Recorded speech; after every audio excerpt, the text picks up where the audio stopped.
Marks এন্ট্রির একদম শেষ মুহূর্ত।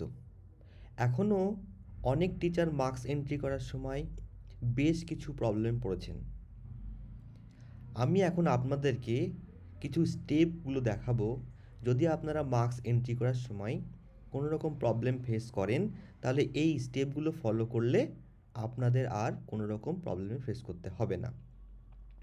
প্রথমেই আপনাদের যেটা করা উচিত সেটা হচ্ছে ল্যাঙ্গুয়েজ সেটআপ। ল্যাঙ্গুয়েজ সেটআপটা আপনারা যদি প্রথমে করে থাকেন, এরপরেও যদি মার্কস এন্ট্রির সময় কোনো স্টুডেন্ট দেখতে না পান, তাহলে আপনারা কি করবেন? প্রথমে লগ ইন করবেন। লগ ইন করার পরে ড্যাশবোর্ডে দেখুন ক্লিক হিয়ার টু চেক, মানে ল্যাঙ্গুয়েজ সেটআপ স্ট্যাটাস। মানে আপনারা যে ল্যাঙ্গুয়েজ সেটআপ করেছেন একবার, তারপরেও কি হয়েছে, অনেক স্টুডেন্ট ট্রান্সফার ইন হয়েছে, ট্রান্সফার আউট হয়েছে, অনেক অ্যাক্টিভ ডিঅ্যাক্টিভ স্টুডেন্ট হয়েছে পরে, মানে আপনাদের ল্যাঙ্গুয়েজ সেটআপটা করার পরে হয়েছে। যদি আপনাদের স্টুডেন্ট পেন্ডিং থাকে, তাহলে আপনারা এখানে ক্লিক করলে আপনারা দেখতে পাবেন যে সব ক্লাসের রেসপেক্টে এবং স্টুডেন্টগুলোর ল্যাঙ্গুয়েজ সেটআপ করতে বাকি আছে, সেই লিস্টটা আপনারা এখানে দেখতে পাবেন। দেখুন এখানে ক্লাস 10, 8, 9, 5 এই স্টুডেন্টগুলোর নাম শো আসছে। মানে এই স্টুডেন্টগুলো আপনার ল্যাঙ্গুয়েজ সেটআপ কয়েকবার করার পরে এসেছে। তাহলে কি করতে হবে, এখান থেকে আপনারা ক্লাসগুলো দেখে নেবেন, দেখে নিয়ে ল্যাঙ্গুয়েজ সেটআপে গিয়ে আর একবার ল্যাঙ্গুয়েজ সেটআপ করে নেবেন। তাহলে আপনাদের যেসব স্টুডেন্টগুলো দেখতে পাচ্ছেন না মার্কস এন্ট্রি করার সময়, তাহলে আপনারা সেই স্টুডেন্টকে দেখতে পাবেন। এরপরেও আপনাদের অনেক ক্ষেত্রে ভুল হচ্ছে, সেটা হচ্ছে কি, আপনাদের 7 এবং 8 এবং 9 এবং 10 এর ক্ষেত্রে ফার্স্ট ল্যাঙ্গুয়েজ সেকেন্ড ল্যাঙ্গুয়েজ ছাড়াও 7-8 জন্য থার্ড ল্যাঙ্গুয়েজ আছে এবং 9-10 জন্য অপশনাল ইলেক্টিভ সাবজেক্ট আছে। ওখানে অনেক স্কুল মাল্টিপল সাবজেক্ট চুজ করছেন।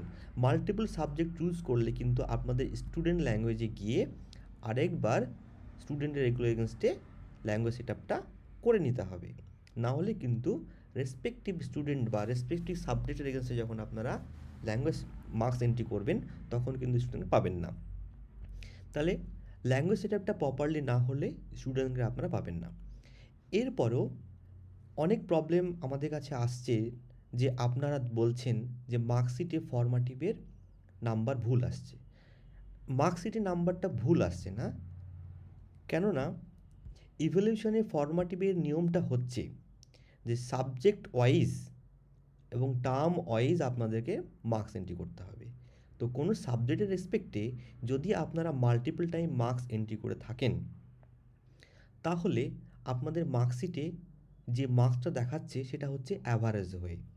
যেমন ধরুন আমি একটা দেখাচ্ছি এক্সাম্পল, আমি ফরম্যাটিভে ক্লাস 5 চুজ করলাম, সেকশন এ, এবং সাবজেক্ট বেঙ্গলি চুজ করলাম, টার্ম চুজ করলাম ইভ্যালুয়েশন 1, ক্যাটাগরি অটোমেটিক চলে আসছে।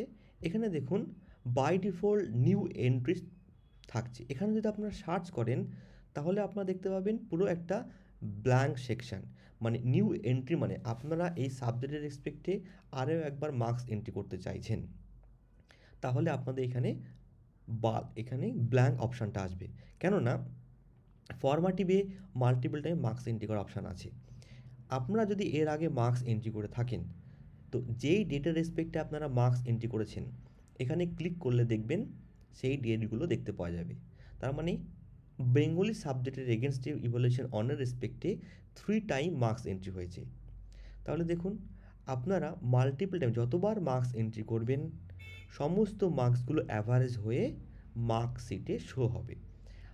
আপনারা অনেকেই ভাবছেন যে একবার মার্কস এন্ট্রি করলাম, যেটা করলাম সেটা তাহলে আমার মার্কশিটে শো হওয়ার কথা, কিন্তু অ্যাকচুয়ালি সেটা নয়। কিন্তু ফরম্যাটিভের নিয়ম হচ্ছে যে সাবজেক্ট ওয়াইজ, টার্ম ওয়াইজ, মানে আপনাকে প্রত্যেকটা টার্মের রেসপেক্টে প্রত্যেকটা সাবজেক্টের এগেনস্টে মার্কস এন্ট্রি করতে হবে, এবং যে ইন্ডিকেটারগুলো আছে 5টা, তার এগেনস্টে মার্কস এন্ট্রি করতে হবে, এবং সমস্তটাই যতবার মার্কস এন্ট্রি করবেন পুরোটার এগেনস্টে যে অ্যাভারেজ ক্যালকুলেশন হবে, এবং অ্যাভারেজটাই তখন আপনার মার্কশিটে শো হবে।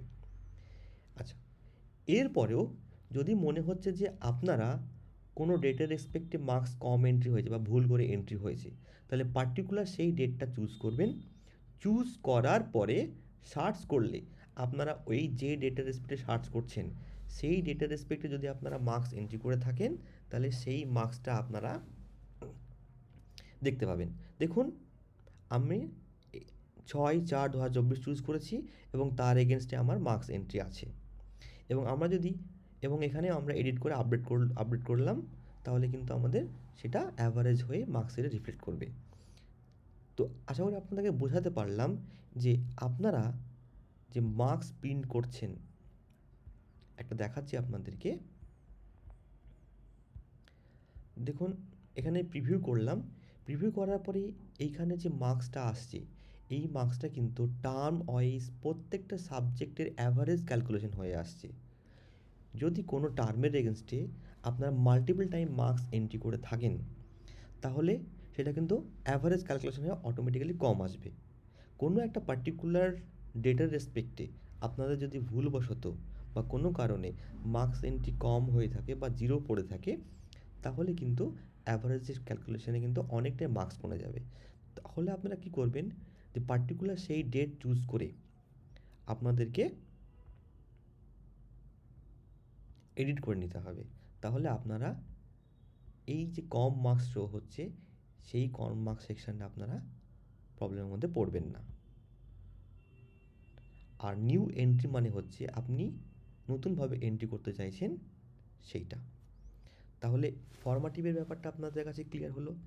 এছাড়াও আমরা দেখতে পাচ্ছি যে আপনারা র্যান্ডাম ইউজ করছেন। যখন আপনারা বাল্ক প্রিন্ট করছেন, দেখুন please avoid using the rand function in excel file, otherwise your marks will not be uploaded. আপনারা যদি র্যান্ডাম ফাংশন ইউজ করে বাল্ক মার্কস এন্ট্রির সময় এন্ট্রি করেন, তাহলে কিন্তু আপনাদের মার্কসটা আপলোড হবে না। সেই সময় আপনাদের এক্সেল ফাইলটা আপলোড হয়ে যাবে, কিন্তু আপনারা যখন রিপোর্ট সেকশানে গিয়ে চেক করবেন, ওখানে গিয়ে দেখবেন যে আপনাদের এক্সেল ফাইলটা ভায়োলেট হয়েছে। তাছাড়াও র্যান্ডাম ফাংশন ইউজ করে মার্কস এন্ট্রি করাটা তো স্টুডেন্টের জন্য খুবই খারাপ ব্যাপার। এতে স্টুডেন্টকে ইভ্যালুয়েশন করা যায় না। তো আপনারা অবশ্যই এটা মনে রাখবেন।